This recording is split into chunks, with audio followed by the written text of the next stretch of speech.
অতীতে কখনো কোন প্রধানমন্ত্রী এইভাবে জনগণকে খালি মাঠে রেখে কখনো পালিয়ে যায় না।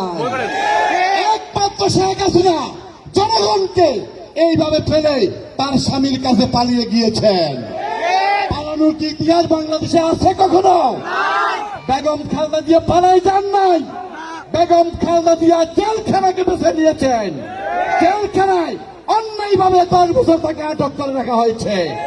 তারপরে শেখ হাসিনা সেটা আপোষ করেন নাই। সংগ্রামী ভাইরা আমার, আমরা মিরাশাইতে যার নেতৃত্বে আন্দোলন করেছি, সংগ্রাম করেছি, আপনারা দেখেছেন এই মিঠাছড়া বাজারে খুনি হাসিনার বিরুদ্ধে নুরুল আমিন চেয়ারম্যান সাহেবের নেতৃত্বে আমরা মিছিল করেছিলাম। কি করেছি কিনা বলেন? আমরা মিছিল করার অপরাধে আমাদের অনেক নেতা কর্মীর প্রতি আওয়ামী লীগ হামলা করেছে, আমাদের প্রতি মামলা করেছে।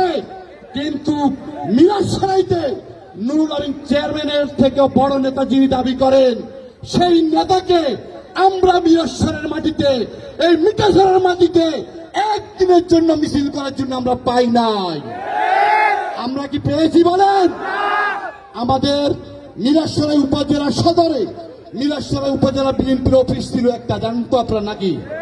আমাদের মিরাশাই উপজেলা পরিষদে একটা অফিস ছিল। এই অফিসটি আওয়ামী লীগের মেয়র খুনি গিয়াসের নেতৃত্বে ভেঙে দেওয়া হচ্ছিল। কিন্তু সেদিন যারা নুরুল আমিন চেয়ারম্যান থেকে বড় নেতা দাবি করেন, আমরা সেই অফিস রক্ষার জন্য সেই বড় নেতাদেরকে আমরা পাই নাই।